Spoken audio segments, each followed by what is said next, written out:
today I'm going to show you how to make peanut brittle, and these are all of the ingredients that you're going to need to make peanut brittle. Not in the microwave, the cheating way. This is the old-fashioned way, and I guarantee you will not need a candy thermometer. So first you need 2 cups of nuts, and you're going to see here that we have raw peanuts. Those are the kind of peanuts that you're going to need. We also have a half a cup of water, 2 cups of sugar, and yes, I realize that is a liquid measure. A few granules more or less really won't make a difference. 2 teaspoons of baking soda, 1 teaspoon of vanilla, and 2 tablespoons of margarine, oleo. I use Blue Bonnet.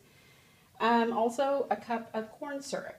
So the important thing that you're going to need to do is get everything ready before you begin making the peanut brittle, because if you want a bad batch of peanut brittle, the way to achieve that is to not have everything ready. So when it's time to put your soda in, you're frantically looking for it. I have 2 forks, and to begin with, I'm going to spray vegetable oil on my forks to make sure that they are pretty non-stick. I use a rubber spatula. I also have these cute little bowls, and this holds my vanilla on my stove. I'm also going to put my Blue Bonnet on the stove, as well as my baking soda. These are all handcrafted.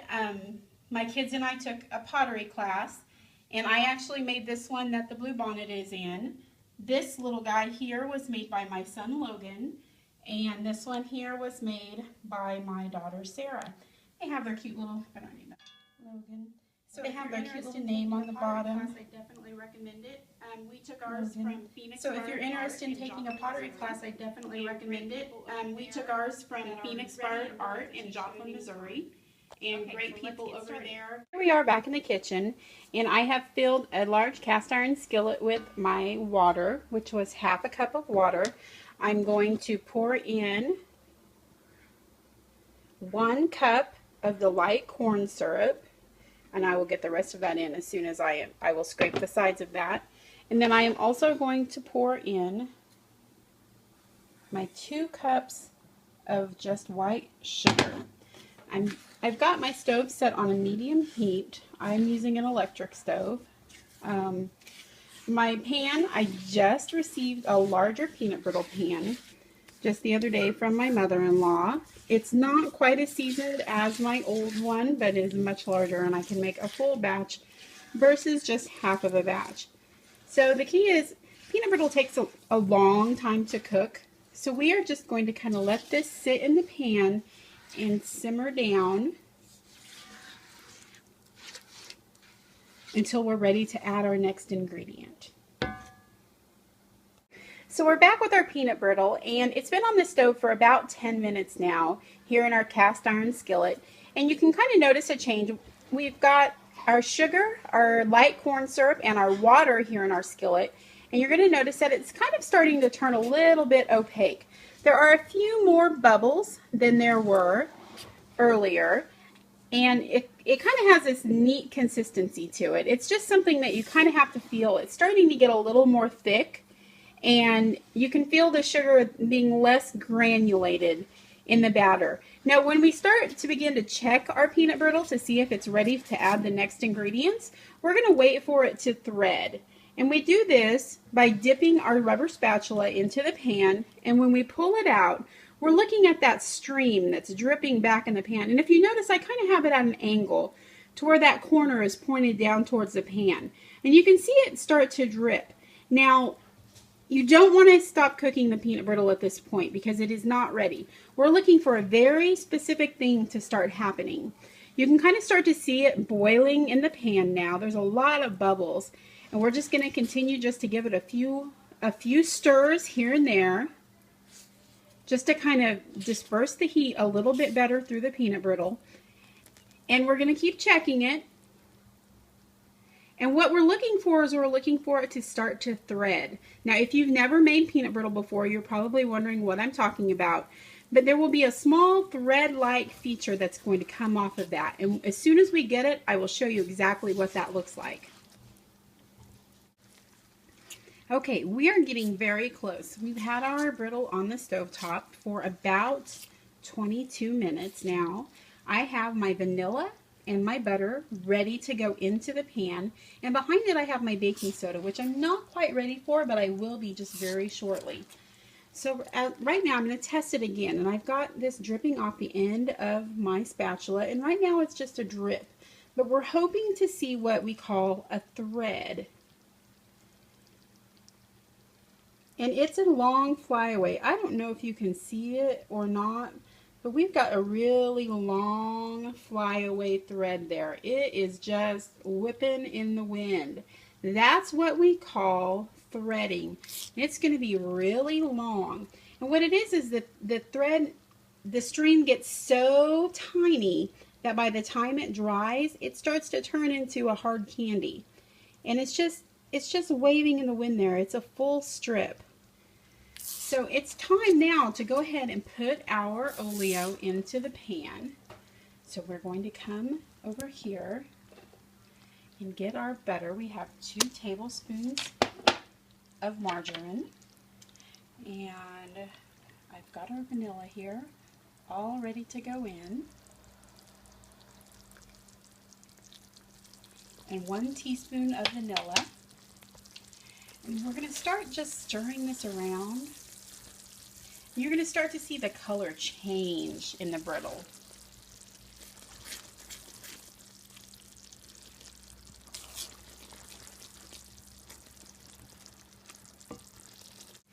So this batch just smells wonderful. I wish you could be here to smell this. That vanilla and the butter substitute, it just has a great smell to it when it's cooking in the skillet.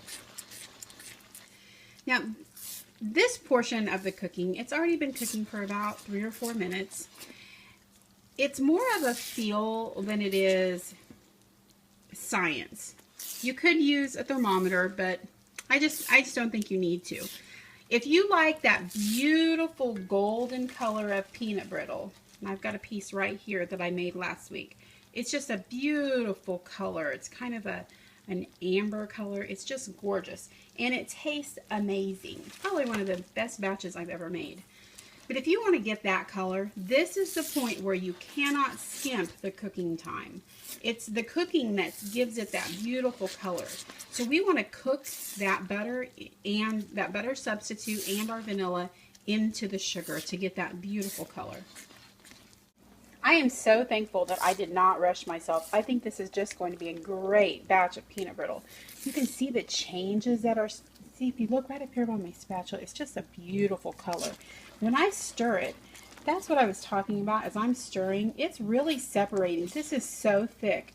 It's kind of the consistency of like a gravy or maybe a brownie batter. So when I move that away from the bottom of the pan, it just really separates. And that is what we want to see. We want that brittle to be brittle. If we don't let it cook long enough at this point, we will have a really soft brittle, kind of a gooey, more of a toffee type brittle. So if we look at this, oh, this is just going to be fabulous. So the next item we're going to add is our baking soda. I'm just going to stir it for just a few more seconds here because I think it needs just a tiny bit more. We really want to have consistent brittle. Peanut brittle is, if you can make peanut brittle and make it where it's good, it makes such wonderful gifts. This is actually, my husband asked me to make some peanut brittle for his office for all the people that he works with. And so that's actually where this peanut brittle is going to go. And it's a great gift. Everybody loves it. And if you have somebody who doesn't like it, they can re-gift it very easily. I don't know that I've ever seen anyone turn down peanut brittle. Okay, we're at a great place here to add our baking soda. This has been cooking for about 11 or 12 minutes after we added the vanilla and the butter. We're starting to get a nice color.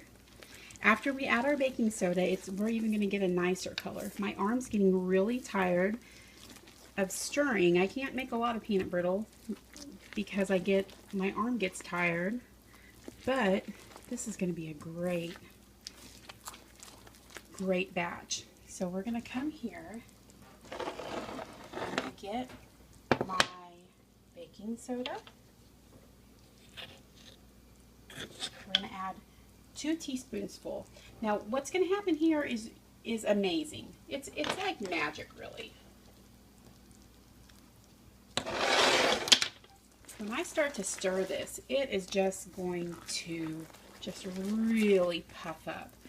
This is the part that's going to give it that nice flavor. And we're just going to stir it until we get it kind of cooked to a nice amber color that we want. Oh, look at the change. That's amazing. We've got to keep this moving. If we let this, if we stop now, it will be a mess in our skillet. Okay, so you can kind of start to see it starting to take shape. See some nice color going through there, and that's exactly what we want to see. This is going to be beautiful. This also helps, this part also helps give it that nice amber color. And then when we add our peanuts to it, oh, it's just going to be amazing. Now again, I want to hurry it, so I'm already thinking, oh, I need to put my peanuts in, but I'm making myself wait because I know that I need to wait a little bit longer. I get anxious, so as soon as I start thinking that I want to add the next ingredient, I have to make myself wait because I know that it's just not ready. Now we're getting close. Have you noticed the color difference? We went from kind of a white, puffy, almost like a sea foam, into this beautiful color of a light beige, almost an amber color. Oh, and we're getting even more here in the center. It's just beautiful. Okay, we are about at the point where we are going to add our peanuts. Now, this is all going to kind of happen real fast, and I am holding my own camera while I'm cooking here. So, oh, we've got a great color there. It's just gorgeous. When I get that consistent color all the way through here, I'm going to dump my peanuts in, pull my cast iron skillet off of the hot burner, put it next to it on the stove top. And then I'm going to quickly walk in the other room where I already have prepared a large cookie sheet, an extra large cookie sheet. And I've already put pan spray on it. And I've got my forks in there, and I've got another rubber spatula. And I'm going to go in there, and we're going to start pulling this peanut brittle out. So I'm going to have to, as soon as I add the peanuts and start stirring it, I'm going to have to log off because I need 2 arms to carry this heavy skillet. And actually, I'm probably going to have to yell for my son to help me. All right, this is a gorgeous color of brittle here. This is going to be a great batch, I can tell. And it's all because I had patience and I didn't hurry myself. We have our brittle at the point of adding the nuts, and you can see it's this beautiful amber color. Add our nuts in. This is the part where you have to work very, very quickly. Stirring the nuts into all of the batter. As soon as we get this mixed up, we're going to quickly go into the other room and spread it in the pan. Okay, so we now have our peanut brittle in the pan, and we've got to pour it out. This pan is really heavy. I probably need help lifting this.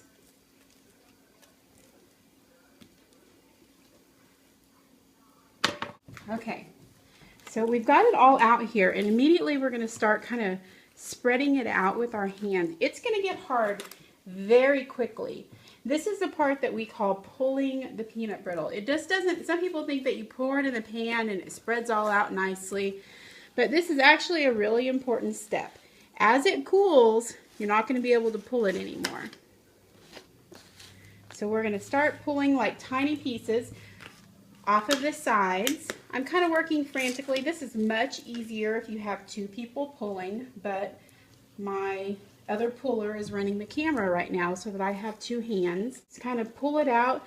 Any places where you have a real large concentration, you need to kind of pull that out. As it gets a little bit more cooled, you can actually pick it up in your hands and pull some of the pieces further apart.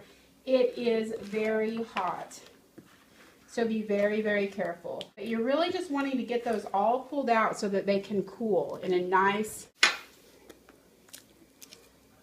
As you get them pulled, you can move them to another sheet and pull them out even further.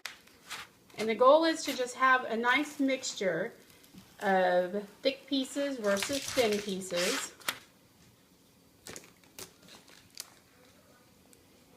And you just continue this process until you have it all pulled out how you want it. And then you let it cool, which doesn't take very much time at all, and it's ready to bag up and go in your stocking or on a gift or to your neighbor's house. And that's how you make peanut brittle. So please feel free to email me or comment with any questions you have. Thank you.